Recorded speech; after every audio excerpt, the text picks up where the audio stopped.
माँ चली अमेरिका। निधि का नेचर बचपन से ही शर्मिला था। वो ना ज्यादा लोगों से बात करना पसंद करती और ना ही ज्यादा मिलना जुलना। निधि, ये पैसे ले जरा और बाजार से चीनी तो ले आ। नहीं माँ, मैं नहीं जाऊंगी, मुझे शर्म आती है, आप ही चले जाओ ना।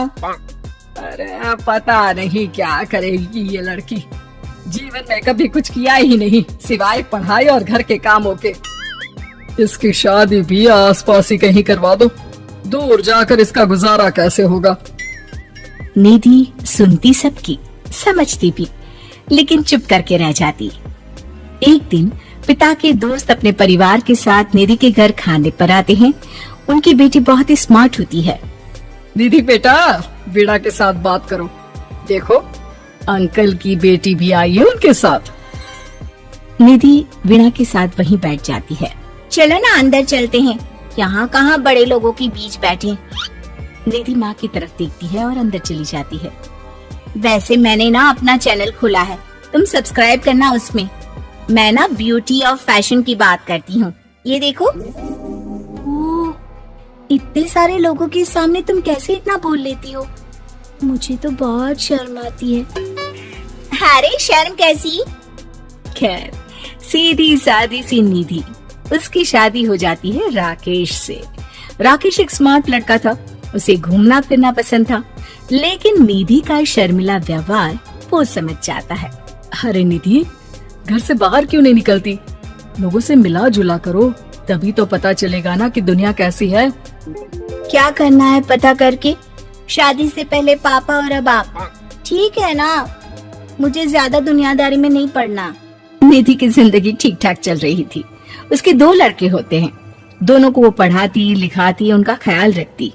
निधि, 25 साल हो गए शादी को, दोनों बच्चे सेटल हैं। हम लोगों ने शहर में 2 मकान भी ले लिए। दोनों की शादी खुद का पता ही नहीं चला कैसे उड़ गया। हाँ ये तो है, मैं खुश हूँ। जिम्मेदारियाँ आती रही, मैं निभाती रही, और क्या चाहिए। देखो, मैंने सोचा है कि अब हम लोग अमेरिका जाकर रहेंगे। यहाँ की जिंदगी तो जी ली, वैसे मुझे वहाँ बहुत अच्छी नौकरी मिल रही है। मैं कैसे चलूंगी, मुझे वहाँ का कुछ नहीं पता। अब तो जानते हैं ना कि मैं घर से बाहर ही कम निकलती हूँ। अरे तो क्या हुआ, वहाँ भी घर में ही रहना है ना, मैं हूँ ना, नौकरी करूँगा। निधि मान जाती है और पति के साथ अमेरिका चली जाती है। माँ, तुम्हारी बहू को बच्चा होने वाला है, तो क्या तुम 2 महीने के लिए यहाँ आ सकती हो?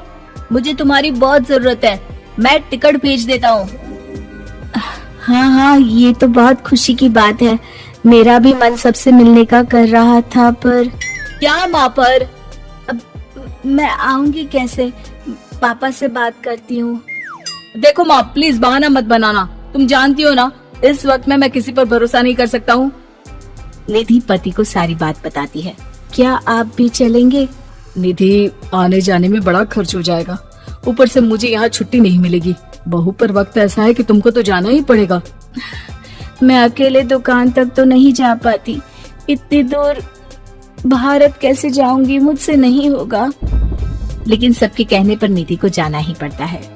एयरपोर्ट में घबराई निधि एक मुसाफिर से कहती है, मैं ना भारत जा रही हूँ, दिल्ली जाने वाली फ्लाइट। सब मिलकर निधि की मदद करते हैं और फाइनली निधि भारत पहुंच जाती है, जहां बेटा उन्हें घर ले आता है। वाह माँ जी, यहाँ तो मैं भोपाल तक नहीं जा पाती, आप अमेरिका से आ गई। भाई चालाकी तो औरतों में होनी ही चाहिए, यहाँ हम बुद्धू के बुद्धू रह गए। निधि इतनी दूर और लंबा सफर करके थक जाती है, वो चुपचाप बैठ जाती है। बैठना नहीं है माँ जी, बच्चा पकड़ना है, ये लीजिए। और हाँ, घर का काम तो मैं करूँगी नहीं, जानती है ना शरीर कच्चा सा है, तो मुन्ने को सुलाकर कुछ बना लीजिएगा। निधि को बहू का व्यवहार बहुत बुरा लगता है। जैसी भी थी, पिता और पति की हमेशा लाडली रही थी निधि। निधि बेटी की तरफ देखती है।